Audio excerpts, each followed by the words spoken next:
रावण ने औरतों के बारे में बताई थी ये 8 बातें, कड़वी है पर सच है। दोस्तों, रावण जैसा राक्षस और महाज्ञानी इस धरती पर कोई नहीं हुआ। उसे जितना अपनी भुजाओं पर घमंड था, उतना ही वो अपने ज्ञान पर गर्व करता था। कहते हैं कि उस वक्त उसके जैसा ज्ञानी पुरुष कोई और नहीं था। रावण का नाम सुनते ही लोग उसकी बुराइयां बताने लगते हैं, लेकिन रावण को इस ब्रह्मांड का सबसे ज्ञानी पंडित कहा जाता है।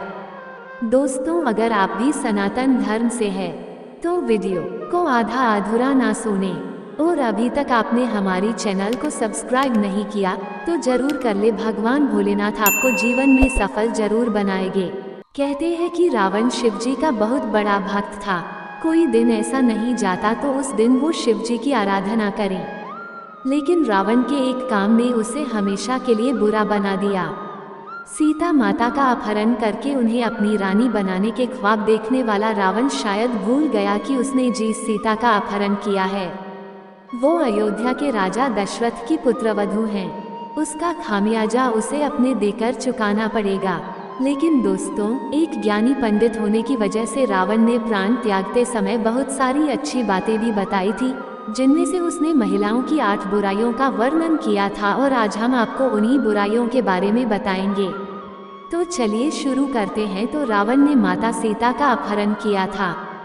सब महल में वापस आते ही रावण की पत्नी ने रावण से कहा कि सीता पतिव्रता स्त्री है, आपको इस तरह किसी दूसरे की पत्नी को अपहरण करके नहीं लाना चाहिए था।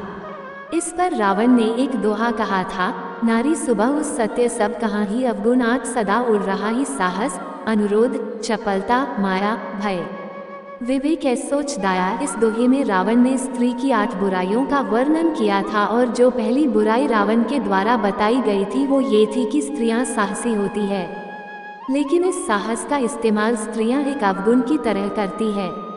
कहने का मतलब यह है कि कभी कभी वो साहसी होने के चक्कर में ऐसा कार्य कर जाती हैं जिससे उनके घर और परिवार को पछताना पड़ता है।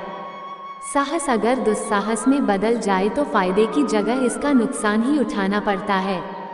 इसलिए स्त्रियों का साहसी होना एक गुण के समान है, और यह बात रावण ने इसलिए कही थी क्योंकि जब को इस बात का पता चला कि रावण ने श्री राम की धर्म पत्नी सीता जी का हरण कर लिया है, तो उतनी बहुत ज्यादा घबरा गई थी और डर गई थी। इस वजह से रावण के महल में प्रवेश करते ही चौधरी ने रावण से कहा था कि आप उस वनवासी राम की पत्नी को वापस कर दो, क्योंकि मुझे उस वनवासी से बहुत डर लग रहा है। इस पर रावण ने कहा था कि मंदोदरी, तुम लंकापति रावण की पत्नी हो, तुम्हारा इस तरह डरना लंकापति रावण के लिए एक शर्म की बात है। और किस बात से रावण ने औरतों के अंदर के साहस को एक अवगुण की तरह बताया था। दोस्तों, दूसरा रावण ने बताया था स्त्रियों के अंदर एक अजीब सा डर हमेशा बना रहता है।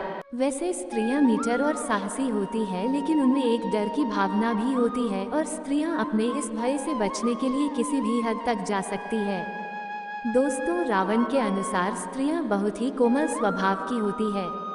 इस वजह से वो कभी कभी बिना वजह ही छोटी छोटी बातों पर डर जाती है, और अपने इस डर से बचने के लिए वो किसी भी हद तक जा सकती है। स्त्रियां इस बहस से बचने के लिए कभी कभी वो काम तक करने को तैयार हो जाती है जो काम उन्हें कभी जीवन में नहीं करना चाहिए, और इस बहस से बचने के लिए स्त्रियां कभी कभी ऐसी मुसीबतों में फंस जाती है जहां से निकलना बहुत मुश्किल होता है, और बाद में इन्हें इस चीज का पछतावा होता है। इन सब की वजह से इन स्त्रियों के साथ साथ इनके सगे संबंधियों को भी इस चीज का हर्जाना भुगतना पड़ता है। दोस्तों, तीसरा ने बताया था कि स्त्रियां बहुत बोलती है। रावण के मुताबिक स्त्रियां झूठ बोले बिना बिल्कुल भी नहीं रह पाती। यहाँ तक कि एक झूठ को छुपाने के लिए 100 झूठ भी बोलना पड़े तो भी इस तरह तैयार रहती है। इस बात में उन्हें कोई संकोच नहीं होता, वो किसके सामने और किस तरह का झूठ बोल रही है। और दोस्तों, इस बात को आप सबने अपने दिल्ली लाइफ में भी नोटिस किया होगा कि स्त्रियां या लड़कियां बिना मतलब के झूठ बोलती है, जो कि एक बहुत गंदी आदत है। दोस्तों, इस झूठ की वजह से कभी कभी लोगों के रिश्ते और जिंदगी दोनों बर्बाद हो जाती है। दोस्तों, चौथा अवगुण रावण ने बताया था कि स्त्रियां बहुत ही मतलबी होती है, और अपना मतलब निकलवाने के लिए यहाँ किसी भी हद तक जा सकती है। फिर चाहे उन्हें किसी को धोखा देना पड़े या फिर उन्हें किसी को अपने रास्ते से हटाना ही क्यों ना पड़े या फिर उन्हें किसी को झूठे मन से अपनाना पड़े। स्त्रियां अपने लालच के चलते कुछ भी कर सकती है, किसी भी लालच में फंस सकती है और अपने मतलब के लिए किसी को भी फंसा सकती है। रावण के मुताबिक जब स्त्रियों के बात करने में एकदम से परिवर्तन आ जाए तो उनसे खासकर सतर्क रहना चाहिए, क्योंकि स्त्रियों के स्वभाव में एकदम से परिवर्तन इस बात का सबूत है कि वो आपसे कोई काम निकलवाना चाहती है। रावण ने इस बात को तब कहा था जब रावण अपनी जिंदगी के अंतिम पल जी रहा था और उसके पास लक्ष्मण जी खड़े हुए थे। दोस्तों, हम सभी जानते हैं कि रावण महाज्ञानी था, लेकिन रावण का पुत्र भी था। इस वजह से था और रावण के 10 थे। उसके पास मन को पढ़ने की असीम शक्तियां थीं और इन सब के बावजूद भी वो स्त्रियों के मन को नहीं पढ़ सका। इसलिए रावण ने 5वां गोल स्त्रियों से संबंधित बताया था कि स्त्रियां मन से बहुत चंचल होती है। रावण के मुताबिक स्त्रियों के मन में क्या चल रहा है, इस बात को जान पाना किसी भी मनुष्य के बस की बात नहीं है। स्त्रियों के मन में जो चल रहा होता है उसे कभी वो बताती भी नहीं है और जब उनसे पूछा जाता है तो वो उस बात को इस तरह से घुमा देती है कि उसे समझ पाना एक बहुत टेढ़ी खीर हो जाता है। रावण के मुताबिक स्त्रियों के स्वभाव में माया की झलक होती है। अपने चंचल स्वभाव से स्त्रियां केवल आंखों आंखों में किसी का भी मन हो सकती है और उन्हें अपने हिसाब से कठपुतली की तरह घुमा सकती है।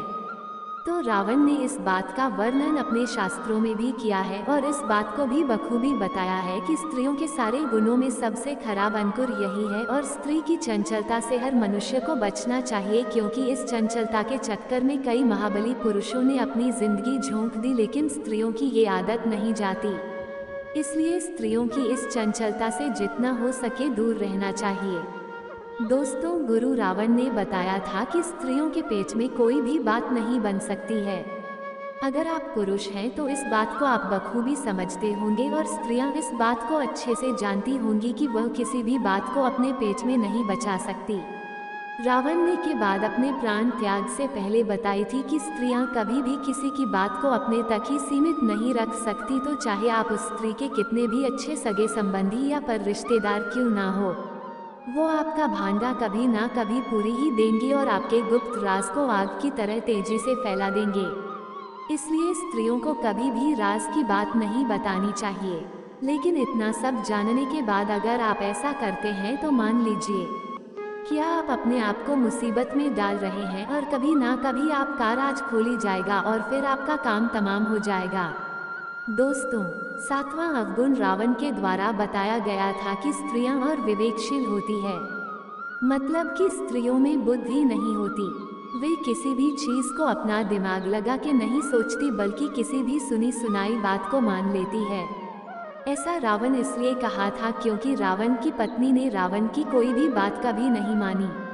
वो रावण की हर बात के खिलाफ थी और यही कारण है कि स्त्रियां किसी भी या पुरुष के बहकावे में बहुत आसानी से आ जाती है और बिना कुछ सुने या देखे किसी भी चीज पर विश्वास कर लेती है और फिर कुछ ऐसा काम कर डालती है जिसकी वजह से वो परेशानी में आ जाती है और साथ साथ उनके परिवार वाले भी दिक्कत और परेशानी में आ जाते हैं। और फिर इन सब के चलते वो अपने घर का विनाश कर लेती है और फिर बाद में उस चीज का पछतावा करती है। रावण का कहना था कि किसी की वजह से स्त्री या किसी भी फैसले को लेने में बहुत ऐसे हर्ज महसूस करती है। इसलिए रावण ने कहा था कि स्त्रियां विवेकशील नहीं होती। दोस्तों, अब बात करते हैं स्त्रियों के 8वें और आखिरी अवगुण की। रावण के मुताबिक स्त्रियों में सोच जैसे गुण होते हैं, यानी होती है। जी हाँ दोस्तों, स्त्रियां कितनी भी अपने आप को सोने, चांदी, हीरे के आभूषणों से सजा लें, लेकिन इन सब के बावजूद अशुद्ध होती है।